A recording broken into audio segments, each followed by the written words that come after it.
सकता हूँ यूट्यूब के बारे में। यूट्यूब में क्या है कि पूरे वर्ल्ड की अगर बात करी जाए तो करोड़ों चैनल्स हैं जो अलग अलग जॉनर्स में है, अलग अलग कैटेगरीज में है। उसमें से दो बड़ी कैटेगरीज है, मोटिवेशन और एजुकेशन। पूरे वर्ल्ड में जो वर्ल्ड का नंबर 1 मोटिवेशन चैनल है वो मेरा है, और जो वर्ल्ड का नंबर 1 एजुकेशन चैनल है किसी इंडिपेंडेंट क्रिएटर का, वो उनका है, जो कि हमारे गेस्ट हैं। उनके 17 मिलियन से ज्यादा सब्सक्राइबर्स हैं। Please give an energetic and warm welcome to the one and only Khan sir.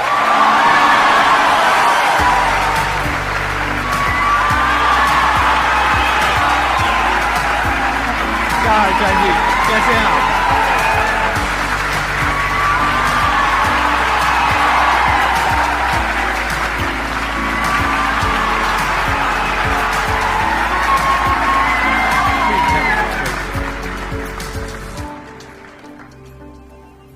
इससे पहले कि ऑडियंस आपसे कुछ पूछे या इंटरेक्ट करे, मेरे माइंड में एक क्वेश्चन है आपके लिए जी। जो बच्चे हैं वो आपके इतने दीवाने क्यों हैं, इतने पागल क्यों हैं आपके पीछे? मतलब मेरे कमेंट सेक्शन में भरा पड़ा था, खान सर कब आएंगे, खान सर कब आएंगे। मतलब ऐसा क्या जादू कर दिया आपने बच्चों के ऊपर? ये सवाल हम आपसे भी पूछते हैं, हमारे पे भी इतना कमेंट आया, इतना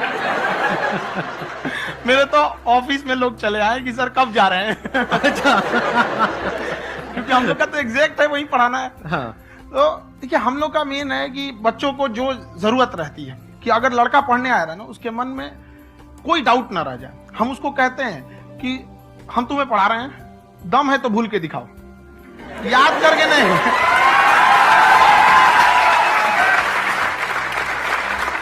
प्लस आप जिस प्राइस पॉइंट पे पढ़ा रहे हैं, आई थिंक वो सबसे कम है, वो बहुत ही कम है। सर ये जो फीस का कल्चर है, ये हमारा इंडियन कल्चर नहीं है। हमारा इंडियन कल्चर गुरु दक्षिणा है, उस हिसाब से वो सही है। ऑक्सीजन जैसे जिंदगी के लिए जरूरी है, वैसे एजुकेशन जरूरी है। कोई ये नहीं कह सकता है कि पैसे की वजह से वो खान सर के यहाँ से लौट गया। क्या बात।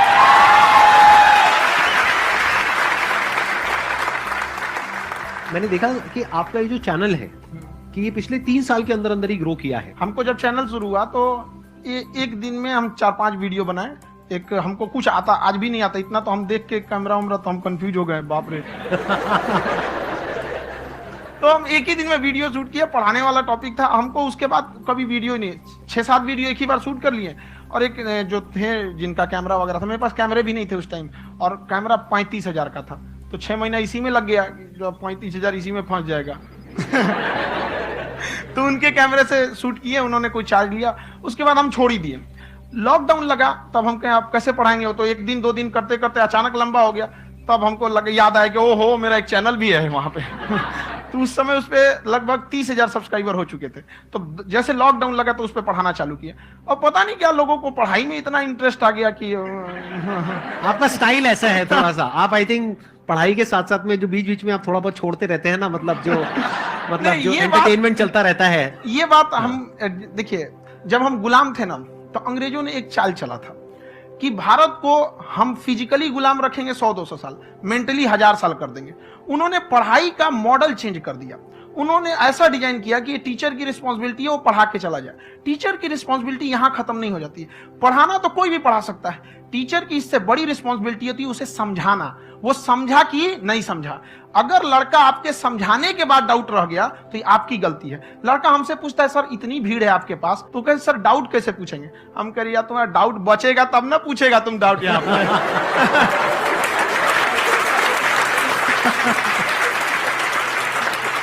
कॉन्फिडेंस नेक्स्ट लेवल है खान सर का, मानना पड़ेगा। और शायद यही वजह है इनकी जो ग्रोथ है उसका। किसी ने शायद सपने में भी नहीं सोचा होगा कि पिछले 2 साल के अंदर अंदर जो आपके चैनल की ग्रोथ हुई है, जैसे आप खुद ही बता रहे हैं कि लॉकडाउन के टाइम पे आपके 30,000 के करीब सब्सक्राइबर्स थे, आज की डेट में 17 मिलियन है। और मेरा एक क्वेश्चन और है, इससे पहले कि ऑडियंस में से आपसे कोई क्वेश्चन पूछे, कि कई बार आप ऐसे भी टॉपिक्स टच करते हैं जो थोड़े से कंट्रोवर्शियल हैं या थोड़े से सेंसिटिव हैं, जिसके ऊपर बात करने की हिम्मत आई थिंक बहुत ही कम लोगों में है। तो आपको कभी ये नहीं लगता है कि कहीं ज्यादा तो नहीं हो रहा है, इसको थोड़ा रोक देते हैं, थोड़ा कम कर देते हैं? क्योंकि कोई लाइन ही नहीं है वैसे तो बोलने को, तो आप कुछ भी बोल दो, कितना भी बोल दो। हुई है कंट्रोवर्सी बहुत बार। एक्चुअली बचपन से हमको फौज में जाना था, और फौज वालों के लिए ये सब मायने नहीं रखता। उसको करना है मतलब करना है, तुम सामने कुछ भी रहो, डजंट मैटर।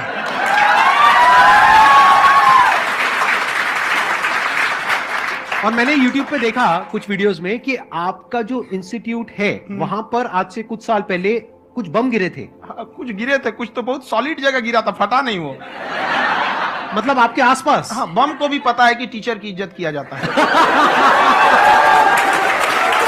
क्या बात है, क्या बात है। मैं समझ पा रहा हूं कि ये आपके अंदर जो एटीट्यूड है ये कहां से आ रहा है, क्योंकि आप बचपन से ही फौज में जाना चाहते थे, तो आप जंग के मैदान में ही खड़े हैं एक तरीके से। बस फर्क ये है कि आपके हाथ में कलम है, हथियार ना होकर के। हथियार से एक आदमी की जान जा सकती है, हाँ। कलम से बहुत ताकत होता है। शिक्षा एक ऐसा हथियार है ना, हर कुरीतियों से लड़ सकता है, हर तरह की समस्याओं से। और ये एक ऐसा हथियार है, मेटल डिटेक्टर में भी नहीं पकड़ाता है।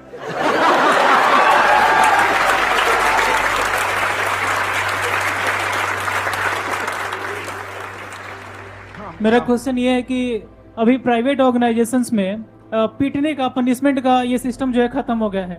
हम आपके वीडियो में देखे हैं सर कि आप एक बड़ा सा रोल रखे रहते हैं, पुलिस है ना? वाला लाठी है वो, पुलिस वाला लाठी है, और स्टेज पे बुला के बच्चों को उसी से धुनाई शुरू कर देते हैं मस्त एकदम से, है ना?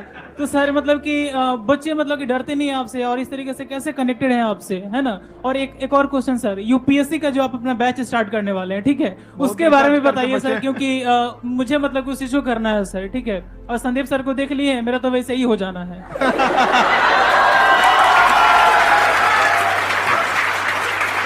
क्या हो जाना है? मेरा पूरा कंप्लीट करो। I'll be an IAS officer next year because I have seen you, sir. My day is like complete, sir. All the best. Thank you so much, sir. Thank you. पूरा बोला करो। हाँ। Thank you. देखिए, लड़कों को जहां तक पीटने की बात है, जब पढ़ाने की बात आएगी तो उसको हम पूरे बेहतरीन ढंग से पढ़ाएंगे। लेकिन जब सजा देने की बात आएगी ना, तो वो भी बेहतरीन ढंग से होगा। ऐसा थोड़ी होगा कि बस एक ही चीज बेहतरीन ढंग से होगा। और डर का होना बहुत जरूरी है। ये डर भी अपने आप में एक मोटिवेशन है, क्योंकि जब आपके अंदर एक थोड़ा सा डर रहे ना, तो डर के भागिए मत। एक ऐसा डर जिसको आप लगे कि नहीं नहीं थोड़ा सा और करने की जरूरत है, फिर तो ये हम इसको क्रॉस कर जाएंगे आप। तो लड़कों के अंदर ये डर बनाना भी जरूरी रहता है। और रही बात यूपीएससी वाले की, जो आपने बोला, बहुत सारे लड़के वेट कर रहे हैं यूपीएससी की, क्योंकि 2-2.5 लाख फीस सारे लोग एफोर्ड नहीं कर सकते। और हमारा वही रहता है, हम तो ज्यादातर हमारे स्टूडेंट देखेंगे तो किसी के रिक्शा वाला, सब्जी वाला, यही लोग, इनको तो 2.5 लाख रुपए, इनके पास पूरी संपत्ति नहीं होती है, फीस कहां से भरेंगे वहां पे, उसके बाद रहेंगे कहां से? तो ऑल ओवर इंडिया से, कश्मीर से कन्याकुमारी तक, गरीब से गरीब भी लड़का उसको पढ़ सकता है। यही कुछ 1000 रुपये मंथली, 12-14 हजार साल का पड़ेगा, खत्म हो जाएगा इतना में।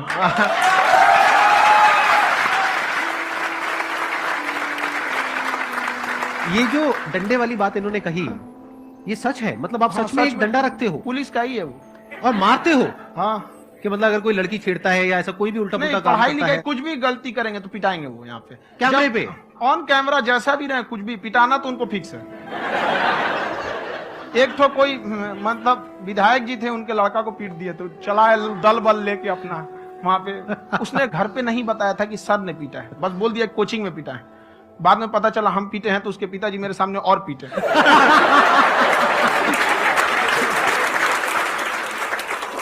सर आपका सबसे बड़ा डर क्या है, आप दोनों का? फौजी को डरे नहीं लगता है, बाकी अफसर से पूछिए। आज के सेशन से पहले कोई डर नहीं था, लेकिन अब मुझे इनकी डंडे वाली कहानियां सुन करके डर लग रहा है कि कहीं मैंने गलती से कुछ बोल दिया अरे ऐसा और नहीं, इन्होंने कहीं पीछे कुछ रखा हुआ है, और यही आ करके अगर इन्होंने मेरी पिटाई कर दी तो बहुत बुरा हो जाएगा। तो इसलिए हमको थोड़ा डर लग रहा है।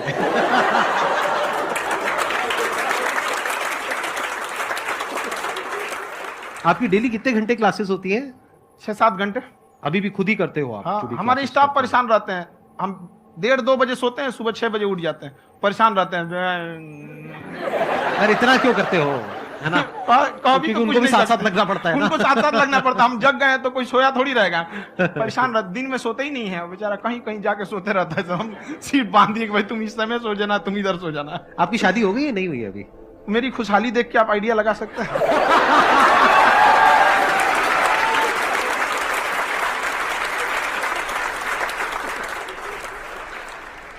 First of all I would like to say sir thank you so much to you and to your team कि आपने मुझे यहाँ आने का मौका दिया। एंड सर अब तक मैंने आपको सिर्फ फ़ोन या लैपटॉप में ही देखा है दोनों को, आज फर्स्ट टाइम लाइव देख रही हूँ तो बहुत अच्छा लग रहा है। तो मेरा क्वेश्चन ये है सर आपसे, जब हम लाइफ में कोई डिसीज़न लेते हैं कि हमें ये पर्टिकुलर चीज़ करनी है, और क्योंकि हम डिसीज़न लेते हैं तो हमारी आदत है कि पहले हम 4 लोगों से पूछते हैं कि तू बता तेरी क्या राय है, तू बता तेरी क्या राय है। तो उनमें से अगर कोई हमें कह देता है कि ये बेकार डिसीजन है मत कर, तो हमारा माइंड कहीं ना कहीं डाइवर्ट होने लगता है और उसकी वजह से हम अपना डिसीजन चेंज कर देते हैं। तो मेरा क्वेश्चन ये है कि कैसे हम अपने डिसीजन पे स्टिक रहे, कैसे हम जो दूसरे के ओपिनियन है उनको अफेक्ट ना होने दें अपने ऊपर। दूसरे से सलाह लेने से पहले एक बार खुद उस पर रिसर्च कर लेना चाहिए, ताकि आप सामने वाला क्या सलाह दे रहा है आपको समझ में आना चाहिए। यहाँ पर ऐसा नहीं है, कई बार ऐसे होते हैं कि दूसरे वाले को एक्सपीरियंस होता है, तो अगर आपको पहले से आइडिया है, उसके बारे में आप बेहतरीन ढंग से रिसर्च किए कि क्या इसमें प्लस पॉइंट है क्या निगेटिव है, उसके बाद आप किसी से सलाह लेने जाइए। ये नहीं कि मन में सीधा बताओ गड़बड़ा जाएगा। तो वहां पे पहले आपको R&D करना पड़ता है, समझ में आया कि नहीं। और जिंदगी हो या गाड़ी, जीतेगा वही जो टाइम पे गियर चेंज कर रहा है। तो डिसीजन चेंज करना बहुत ज्यादा गलत नहीं है। इन्होंने बहुत अच्छी बात कही है और मैं इसी बात में थोड़ा सा और ऐड ऑन करूंगा कि ये जो आपने कहा ना कि अपने डिसीजन पे स्टिक कैसे रहे, ये कोई अच्छी क्वालिटी नहीं है, क्योंकि टाइम टू टाइम आपको अपने डिसीजंस को चेंज करना होता है। जैसे आपने 4 लोगों से डिस्कस किया, कोई इंसान कुछ पॉजिटिव बोल रहा है, कोई नेगेटिव बोल रहा है, उससे फर्क नहीं पड़ना चाहिए। डिपेंड ये करता है कि वो जो बोल रहा है उसका बेसिस क्या है, क्या वो किसी नॉलेज या एक्सपीरियंस के बेस पे बोल रहा है या ऐसे ही कुछ भी बोल रहा है। ऐसे ही बोल रहा है तो फिर उसकी बात पे ध्यान क्यों दे रहे हो। अगर किसी नॉलेज या एक्सपीरियंस के बेस पे बोल रहा है, फिर चाहे वो पॉजिटिव बोल रहा है चाहे नेगेटिव बोल रहा है, दोनों ही मायने रखता है। उसके बाद में रिसर्च करनी है और फिर रिसर्च करने के बाद में फाइनल डिसीजन अपना खुद का होना चाहिए। अब वो डिसीजन उससे अलग भी हो सकता है जो आपने पहले लिया था और वो सेम भी